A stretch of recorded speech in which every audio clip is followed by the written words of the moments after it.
میں سے کسی ایک کتاب کا بھی انسان انکار کرے وہ مومن نہیں ہو سکتا۔ آمنت باللہ و ملائکتہ و کتبہ و رسلہ، جتنے بھی رسول تشریف لائے سارے رسولوں پر ایمان لانا ضروری ہے۔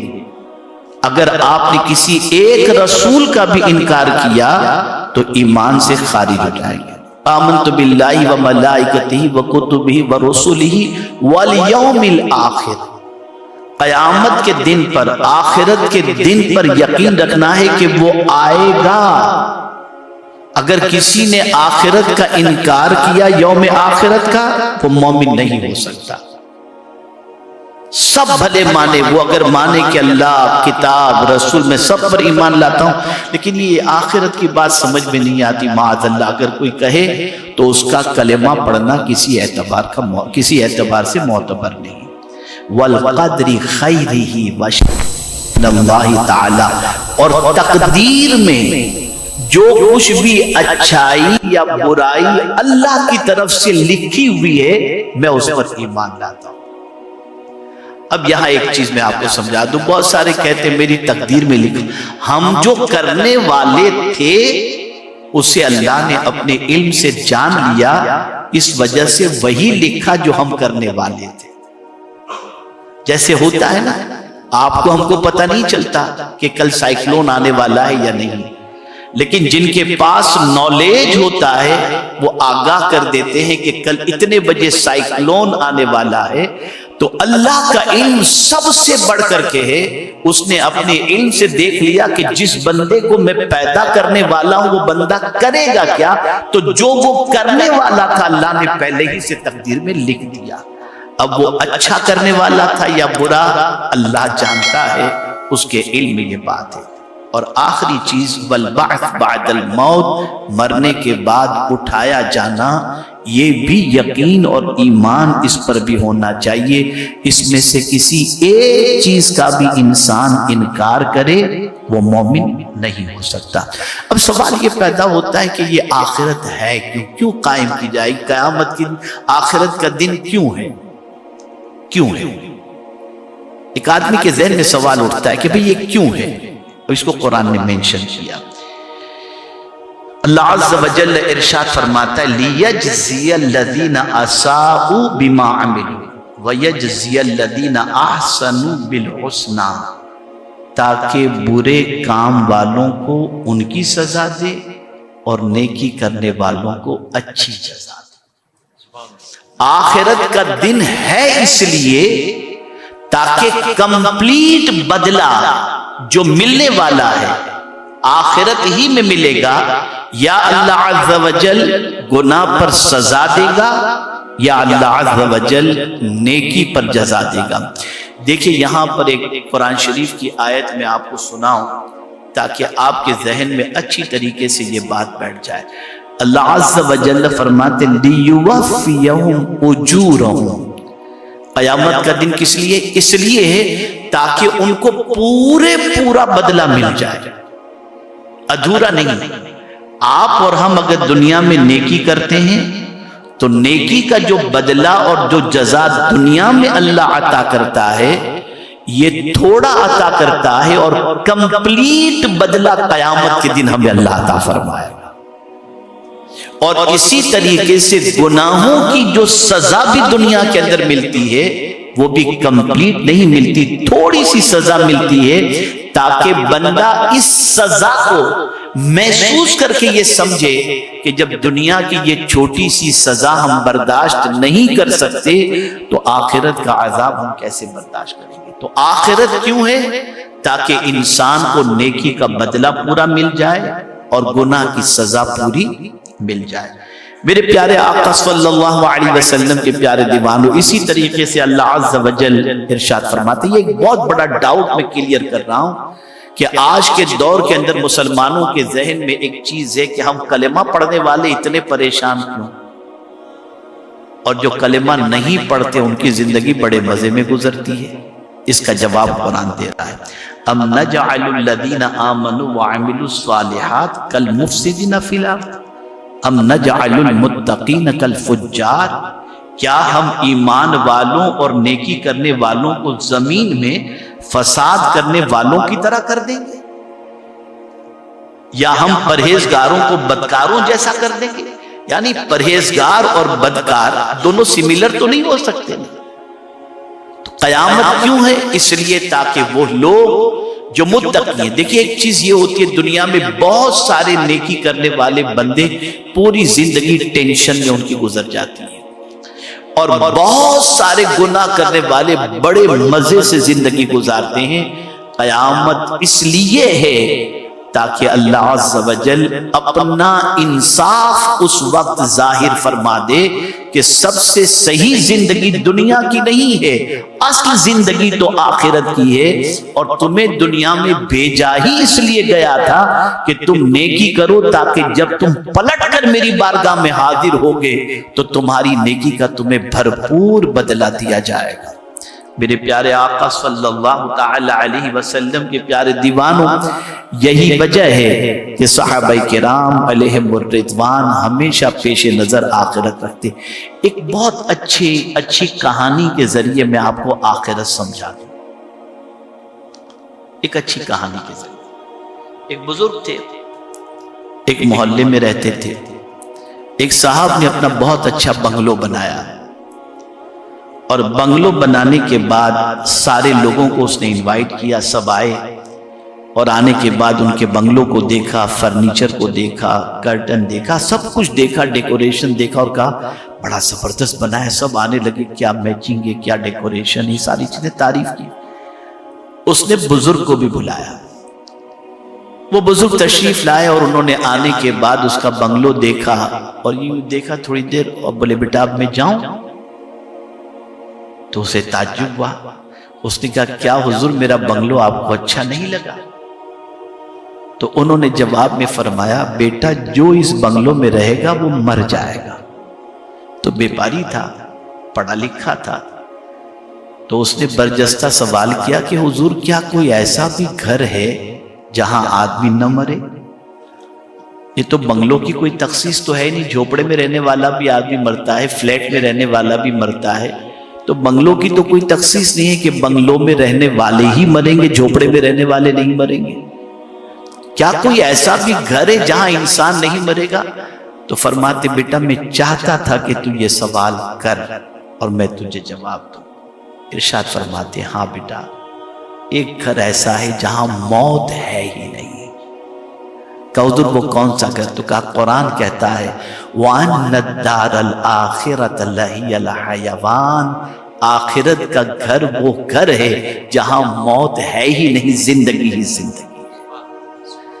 یہاں سے یہ بات سمجھ میں آئی کہ ہم دنیا میں چاہے کچھ بنا لیں، آپ چلیے سعودی کے بادشاہ کو دیکھ لیجئے، اس کے نل سونے کے ہوں یا کچھ بھی، کتنا بھی بلیٹ پروف جیکٹ، سب کچھ آسائش کا سارا سامان اس کے پاس، لیکن وہ کہہ نہیں سکتا کہ میں یہاں پرماننٹ رہوں گا۔ جانا ہے، ضرور جانا ہے۔ اور کمال کی بات یہ ہے کہ وہ چاہے کتنی قیمتی انگوٹھی پہنا ہو یا گھڑی پہنا ہو، اس کی اولاد وہ چیز اس کو لے جانے بھی نہیں دے گی اور کہے گی اسے نکالو، اور اس کو بھی اتنا ہی کفن، اتنی ہی قبر، اتنی ہی جگہ، اور اسی اعتبار سے یہ نہیں کہ بادشاہ مرا ہے تو قبر میں ایئر کنڈیشن لگا دو، لائٹنگ وغیرہ لگا دو، نہیں، اس کا بھی انجام وہی، اس کے لیے بھی یہی انتظام رہے گا۔ میرے پیارے آقا صلی اللہ علیہ وسلم کے پیارے دیوانوں، ہمیں مزاج عطا کیا گیا، اے روئے زمین پر بسنے والے انسانوں، تمہیں مرنا ہے، مر کر خدا کی بارگاہ میں حاضر ہونا ہے، تو پہلے سے مائنڈ سیٹ کر لو کہ تمہیں متقی بن کر کے اللہ کی بارگاہ میں جانا ہے یا مجرم بن کر کے جانا ہے۔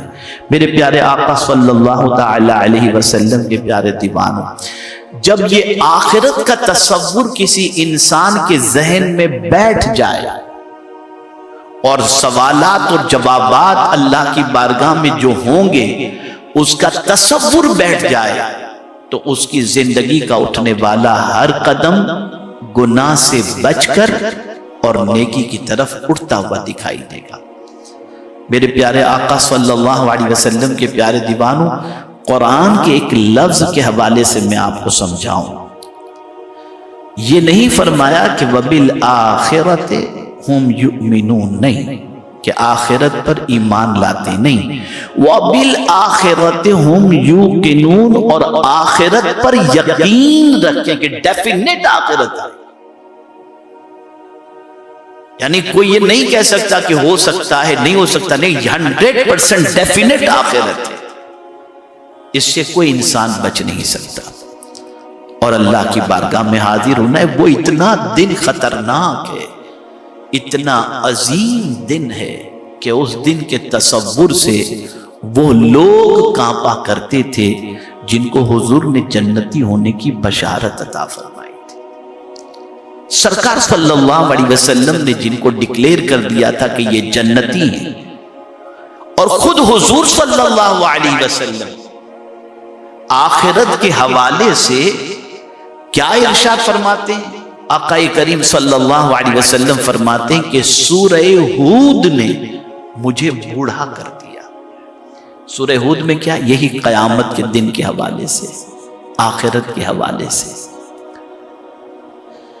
وہ لوگ جن کی زندگی اللہ کی اطاعت میں گزری، اللہ کے رسول صلی اللہ علیہ وسلم کی اطاعت میں گزری، جن کی راتیں قرآن کی تلاوت میں گزری اور جن کی راتیں سجدوں کے اندر گزری، وہ بھی آخرت سے ڈرتے تھے، اس لیے کہ قرآن نے واضح طور پر فرمایا فَمَن يَعْمَلْ مِثْقَالَ ذَرَّةٍ خَيْرًا يَرَهُ وَمَن يَعْمَلْ مِثْقَالَ ذَرَّةٍ شَرًّا يَرَهُ.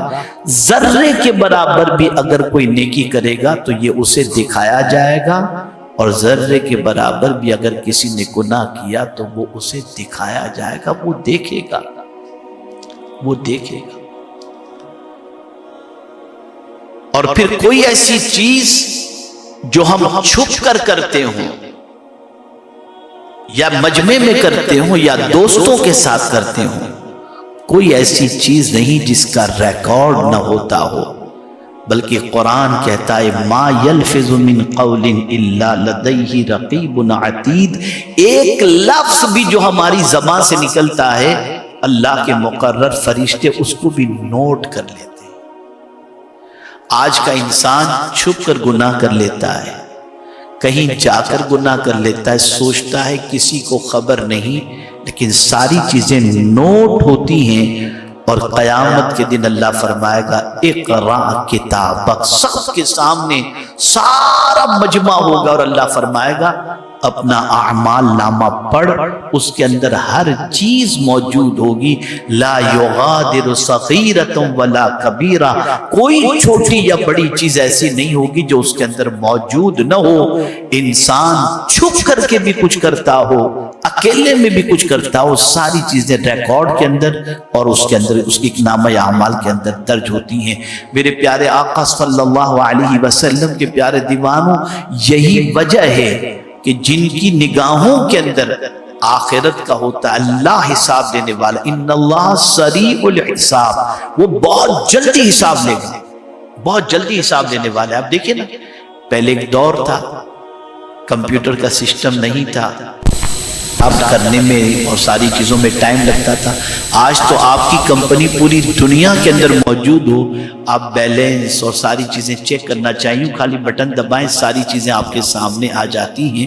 جتنی بھی سائنس اور ٹیکنالوجی ترقی کرے گی، ویسے ویسے آخرت اور اسلام کے اصول پر یقین جو ہے نا وہ بڑھتا چلا جائے گا.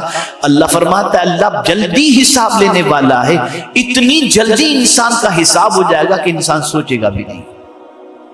اور ایک ایک چیز درج کی جا رہی ہے، میں بات کر رہا ہوں، نوٹ ہو رہے، آپ بات کر. تو بڑی پیاری بات کسی عارف باللہ نے فرمائی، اے انسان، جو تیرے نامہ اعمال کو لکھتے ہیں وہ تو معصوم ہے نا، فرشتے لکھتے ہیں، وہ تو معصوم ہیں. تو گناہ کر کے تیرے گناہ لکھنے پر اس بے گناہ کو تکلیف کیوں دیتا ہے؟ اس بے گناہ معصوم فرشتوں کو تیرے گناہ لکھنے پر تکلیف کیوں دیتا ہے؟ آپ ذرا سوچو. اور اگر ہم سوچیں کہ ہمارے ماں باپ اس دنیا سے چلے گئے، اب ہم جو چاہیں کریں، تو نہیں، حدیث مبارکہ میں بچے کے اعمال کو سامنے ہر ہفتے پیش کیا جاتا ہے قبر کے اندر، اور ماں باپ اگر بچے کی نیکیاں دیکھتے ہیں تو خوش ہوتے ہیں، اور ان کے نامہ اعمال میں گناہ دیکھتے ہیں تو دوسرے مردوں کے سامنے وہ شرمندہ ہو جاتے ہیں۔ اے رسول اعظم صلی اللہ علیہ وسلم کے دیوانوں، ذرا سوچو، ذرا غور کریں، ہمیں آخرت کوئی معمولی چیز نہیں ہے، آخرت کوئی مذاق کی چیز نہیں ہے۔ قرآن مقدس اٹھا کر کے دیکھیں تو ابتدائی صورتوں کا جتنا بھی آپ جائزہ لیں گے، مکی صورت کا اگر جائزہ لیں گے تو دو ہی چیزوں پر قرآن نے فوکس کیا، ایمان باللہ اور ایمان بالآخرہ۔ اس لیے کہ آج اگر ہم جو گناہ چاہے بے دھڑک کر لیتے ہیں، اس کی ایک ہی وجہ ہے، مرنا بھول گئے، خدا کی بارگاہ میں جانے کا تصور نکل گیا، اور جواب حساب کتاب کا تصور ہمارے ذہن سے نکل گیا کہ اللہ کو ایک ایک چیز کا ہمیں حساب دینا ہے، ہم بھول گئے۔ اور اس بھول جانے کا نتیجہ یہ ہوا کہ ہم نے جتنی بھی فکر کی ہے آج تک اور کر رہے ہیں، وہ اسی دنیا کی کر رہے ہیں کہ یہاں ہمیں کوئی تکلیف نہ ہو۔ میں آپ کو بتاؤں، یہاں کی تکلیف کا اینڈ ہے کہ موت آئی، تکلیف ختم۔ آپ کو بہت ایزی سمجھاؤں ورڈ کے اعتبار سے تو سمجھ میں بات آ جائے گی۔ مرنے والے کے لیے ہمارا لفظ چینج ہو جاتا ہے، زندہ ہوتا ہے تو ہم اس کو اس کے نام سے پکارتے ہیں، مر جاتا ہے تو کیا کہتے ہیں؟ مرحوم، مرحوم کہتے ہیں۔ آپ نے کبھی سوچا کہ مرحوم کیوں کہتے ہیں، اور مرحوم کا مطلب کیا ہوتا ہے؟ مرحوم کا مطلب یہ ہوتا ہے جس پر اللہ نے رحم کیا۔ اور اللہ نے کیا رحم کیا؟ اس کو دنیا کی ساری تکلیفوں سے اسے چھٹکارا مل گیا، ساری پریشانیوں سے چھٹکارا مل گیا، اس لیے اس کو مرحوم کہا جاتا ہے کہ اللہ نے اس پر رحم کیا۔ لیکن میرے پیارے آقا صلی اللہ علیہ وسلم کے پیارے دیوانوں، اس دنیا سے جانے والے شخص کے لیے سب سے پہلا مرحلہ قبر کا ہے، اور آپ جانتے ہیں قبر سے پہلے اور موت سے پہلے کا ایک مرحلہ ہے جسم سے روح کا نکلنا۔ ہم سمجھتے ہیں بس روح نکل گئی، نہیں، یہ روح نکلتی نہیں ہے۔ آقا کریم صلی اللہ علیہ وسلم نے ارشاد فرمایا، کسی پر 360 تلوار کے وار کیے جائیں تو اتنی تکلیف نہیں ہوتی جتنی جسم سے روح نکلتے وقت تکلیف ہوتی۔ بلکہ ایک حدیث میں تو یہاں تک آیا کہ اگر کسی کانٹے والے درخت کے اوپر کپڑا ڈال دیا جائے اور پھر کپڑے کو کھینچا جائے تو پورا کپڑا تار تار ہو جاتا ہے، ہر جگہ سے اس کو نکالنے میں بڑی تکلیف ہوتی ہے۔ فرمایا گیا روح کے نکلنے میں بھی اتنی ہی تکلیف ہوتی ہے۔ اسی لیے خود حضور صلی اللہ علیہ وسلم دعا کیا کرتے تھے، اللہم ہون علی سکرات الموت، اے اللہ